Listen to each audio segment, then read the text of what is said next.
Okay, so let's face facts here. There is, simply put, no more divisive Star Wars movie than The Last Jedi, which, depending on who you ask, is either a masterpiece or a flaming dumpster fire. This blockbuster took one look at The Force Awakens' safe, unambitious franchise resurrection and offered up a more daring, boundary-pushing sequel that carved its own subversive path and split the fanbase right down the middle. Yet, love it or hate it, the discourse surrounding The Last Jedi is so pervasively exhausting that you couldn't really be blamed for dipping out and just not engaging with the movie one way or another. And so, away from all of the toxicity, there's probably plenty that you actually don't know about The Last Jedi, from fascinating aspects of its production to sneaky Easter eggs, cameos, and happy accidents that ultimately made the movie what it is. So let's take a look at them today. As I'm Jules, this is WhatCulture.com, and this is 20 things you didn't know about Star Wars The Last Jedi. Number 20. Mark Hamill hated Luke's characterization. Perhaps the single most divisive aspect of The Last Jedi was Luke Skywalker's characterization,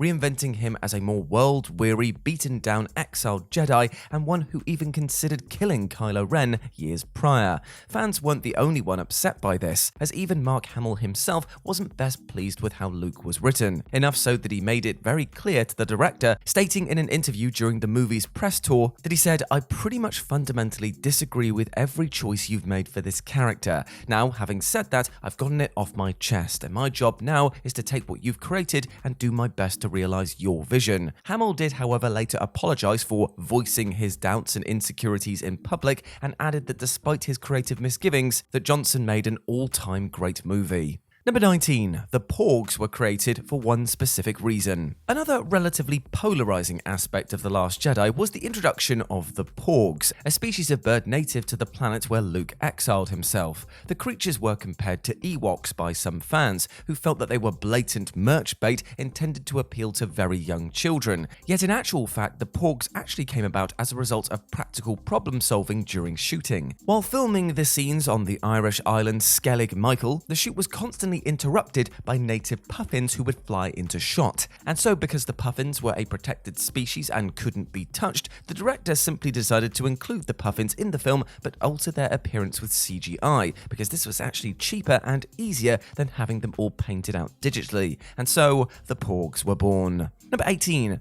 Obi-Wan was almost in it. Rian Johnson admitted after the film's release that he did toy with the idea of having Obi-Wan Kenobi appear as a Force ghost instead of Yoda, and yet rejected the idea for one major reason, and that was the casting. Due to the original Obi-Wan actor Alec Guinness having passed away many years ago, Johnson would have had to either use a CGI double or simply bring Ewan McGregor into the fold, and while McGregor was eager to reprise the role, Johnson wasn't quite as convinced. Ultimately, Johnson felt that having Mark Hamill interact with the McGregor version of Obi-Wan, an iteration of the character he's never shared the screen with before, wouldn't feel authentic. As fun as it would have been to see Obi-Wan in the movie, Johnson was probably right here. Number 17. Carrie Fisher helped polish the script. You may or may not know that the late, great Carrie Fisher spent many years in Hollywood working a side gig as a script doctor, and in that job, she helped polish the scripts for numerous huge movies such as Hook, Sister Act, and The Wedding Singer, and even punched up the dialogue for the Star Wars prequels. Though Fisher more or less retired from script doctor work after the prequels came out, she did end up helping Rian Johnson complete the script for The Last Jedi. According to Johnson, he visited Fisher's house and they went over the entire script in fine detail, with Fisher making numerous suggestions, including rewriting much of Leia's own dialogue. Script doctors typically go uncredited for their work, and their contributions may only be revealed years or even decades later.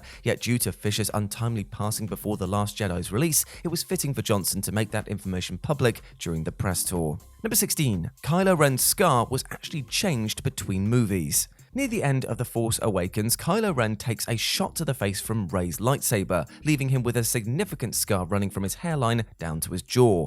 However, a few eagle-eyed fans noticed that Kylo's scar had subtly changed between the movies, shifting from between his eyebrows to instead cutting through his right eyebrow and going further down his right cheek. In a now deleted tweet, Johnson said that he made the call himself, and it was purely for the sake of his own aesthetic preferences. While it's unlikely that the fans would have been hugely bothered by the original scar, star placement, this just goes to show the many hundreds of tiny creative decisions that go into even the most seemingly mundane parts of a massive blockbuster movie. Number 15. Tatiana Maslany, Gina Rodriguez, Olivia Cooke, and others were considered for Rose. The role of Resistance member Rose Tico was heavily sought out in Hollywood, as of course eventually went to the largely unknown Kelly Marie Tran. It's especially impressive on Tran's part considering that she had to fend off competition from a bevy of considerably more established and well-known actresses. This included the likes of Tatiana Maslany, Gina Rodriguez, and Olivia Cooke, all of whom made the shortlist and may have been even screen tested for the part. Ultimately hiring an unknown actor to play Rose may have been for the best though, allowing her to function as an easy audience surrogate without the distracting potential a more high-profile performer might have brought to the role. Number 14. Mark Hamill also plays a secret second role. In addition to finally giving Luke Skywalker a full reprise in The Last Jedi, Mark Hamill also plays a secret second character in the film who appears in the movie's divisive Canto Bight sequence. Hamill asked Rian Johnson if he could play a CGI creation in the film in addition to his upfront duties, and ended up being cast as Dobu Skay, the mischievous drunk amphibian gambler who hilariously mistakes BB-8 for a slot machine and inserts a coin in him. Hamill not only provided the small voice role for the character, but according to Hamill himself, also wore a motion capture suit on set to act out his movements.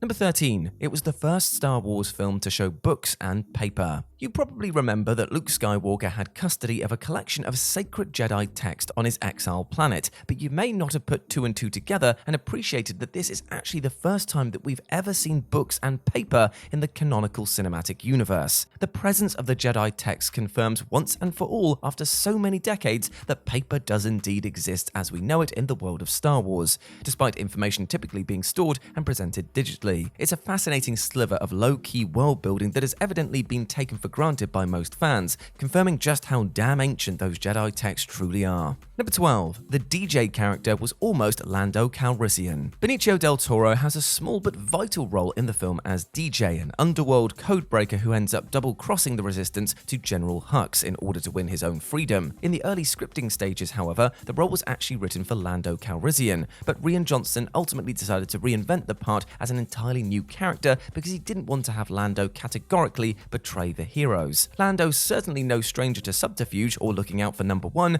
but at least he usually does the right thing in the end. DJ, on the other hand, well, he never gets his redeeming moment and effectively just disappears out of the story after turning on Finn and Rose. Lando, of course, finally returned to the franchise in The Rise of Skywalker, albeit only in a piecemeal, strictly fan-serving capacity. Number 11. BB-8 says, "I've got a bad feeling about this." It was initially reported that The Last Jedi was the first film in the Skywalker saga to omit a variation of the iconic phrase, "I have a bad feeling about this," but yet that's actually not the case. Instead, Rian Johnson decided to get a little cute with this one and include the one-liner in a highly concealed form. Johnson confirmed that BB-8 actually says the very same phrase to Poe Dameron in the movie's opening scene, making a series of binary beeping noises as they take on the First Order. Upon hearing and understanding BB-8's anxiety, Poe responds with, "Happy beeps here, buddy, come on." And Johnson said of the inclusion, "It seemed like a fun character to deliver that line. I think originally I had Poe respond, 'Oh, I got a good feeling about it, keep your chin up,' and then I made it a little less explicit just to make it more fun." Number 10. George Lucas thought that it was much better than The Force Awakens.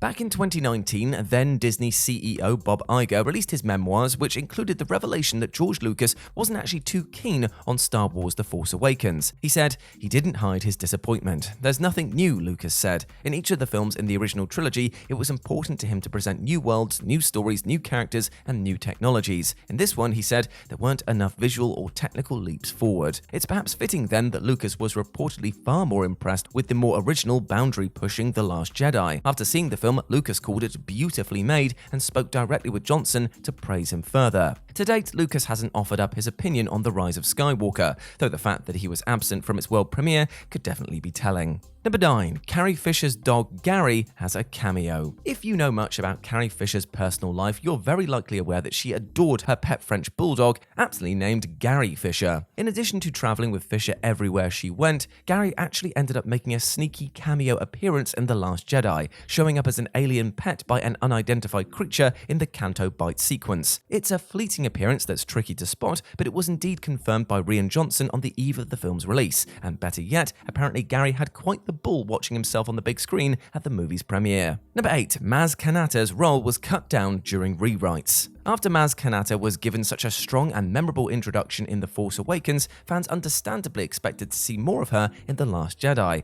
But alas, Maz shows up for just a minute-long cameo appearance in the film and left fans both mystified and disappointed. However, Maz originally had a much larger role in the story, as she was initially supposed to appear at the Resistance base on Crate, with the concept art from the book The Art of Star Wars: The Last Jedi confirming this. J.J. Abrams even shot a scene for The Force Awakens which showed Maz returning to the Resistance base.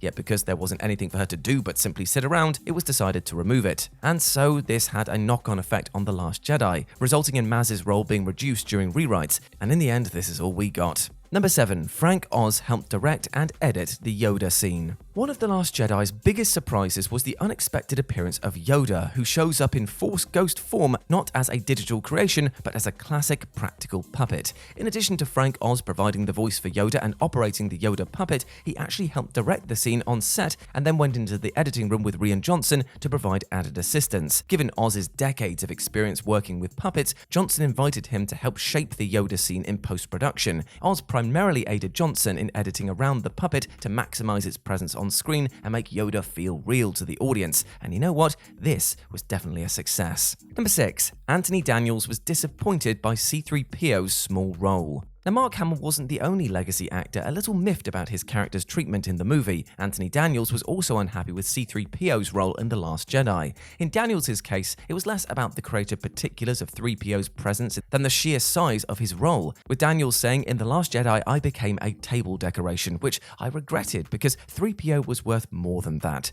Now, Daniels isn't really wrong, in that C-3PO spends most of the film aboard Vice Admiral Holdo's ship and doing little of major consequence. Ironically, Daniels was decidedly far more enthusiastic about his part in The Rise of Skywalker, with the film giving 3PO far more to do. Number 5. Rose's personality was changed during production. Curiously, the movie's most air quotes controversial and divisive character was one who underwent a fair reworking during production. Though when we first meet Rose, she's something of a Resistance fangirl and remains a pillar of chirpy optimism throughout, Rian Johnson originally wrote her as a more dour and cynical character. Once he cast Kelly Marie Tran and saw how she interacted with John Boyega, he tweaked Rose to be less surly and more hopeful. He said the character was written as more of an Eeyore type initially in the script, so she was a little more grumpy and didn't really trust Finn. The more I got to know Kelly, she just has this open, beautiful spirit, and I thought you have to see that at the beginning of this character. That's got to be what this character is about. It was really because of Kelly that the whole dynamic of the character changed, thank God. Would a less open-hearted take on the character have changed fan perception of Rose? Well, considering the bigoted basis of many fans' issues with Rose,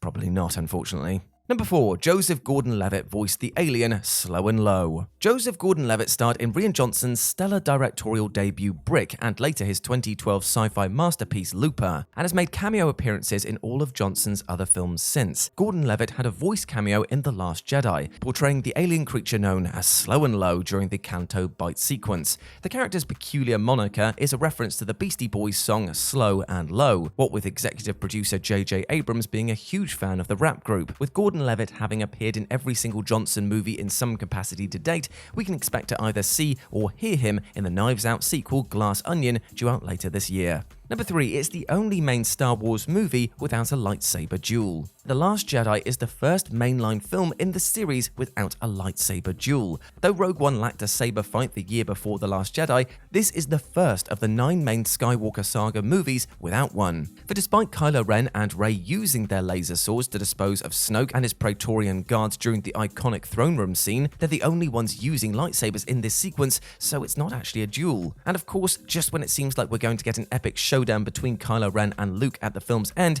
we learn that Luke simply force projecting himself onto that location, preventing the possibility of a duel. It's a totally on-brand move for a Star Wars movie so concerned with upending audience expectations, even if, like some of the movie's other creative calls, it did leave some fans firmly disappointed. Number 2, Tom Hardy's cameo as a stormtrooper was cut. Just about everybody wants to make a cameo appearance in Star Wars, and after Daniel Craig made a brilliant appearance as a stormtrooper in The Force Awakens, fans were eager to see who would show up in The Last Jedi. Yet despite persistent pre-release reports that Tom Hardy will be playing a stormtrooper, he was nowhere to be seen or heard, and Rian Johnson later revealed that his role was actually cut. The deleted scene was eventually released, showing Hardy playing a southern accented stormtrooper who knows Finn, and seeing him suited up in Captain's uniform for his mission sees him express surprise that he's climbed the ranks, while seemingly oblivious to Finn's defection from the First Order. Johnson hasn't ever confirmed why Hardy's role was cut, though it's safe to say that it was either due to pacing, after all the final cut was 152 minutes long, or because Hardy's southern caricature was perhaps a little bit too silly for its own good. And number 1, actor Timothy D. Rose was left in tears over Admiral Akbar's death. Many fans were left disappointed by the death of Admiral Akbar at the hands of Kylo Ren, but nobody was more crestfallen than Timothy D. Rose, who played Akbar in 1983's Return of the Jedi and returned to portray him in both The Force Awakens and The Last Jedi.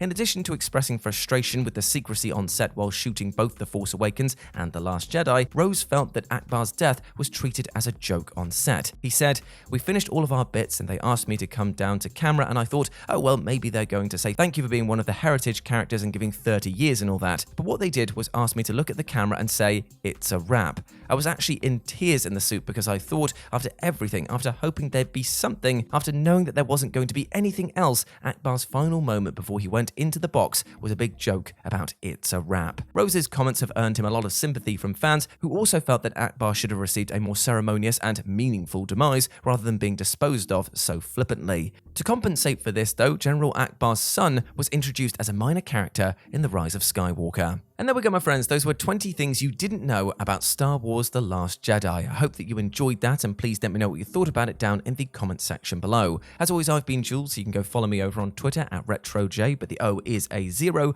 or you can swing by Instagram, where it's the same handle, RetroJ, but the O is a 0. As always, I've been Jules. You have been awesome. Never forget that, and I'll speak to you soon. Bye.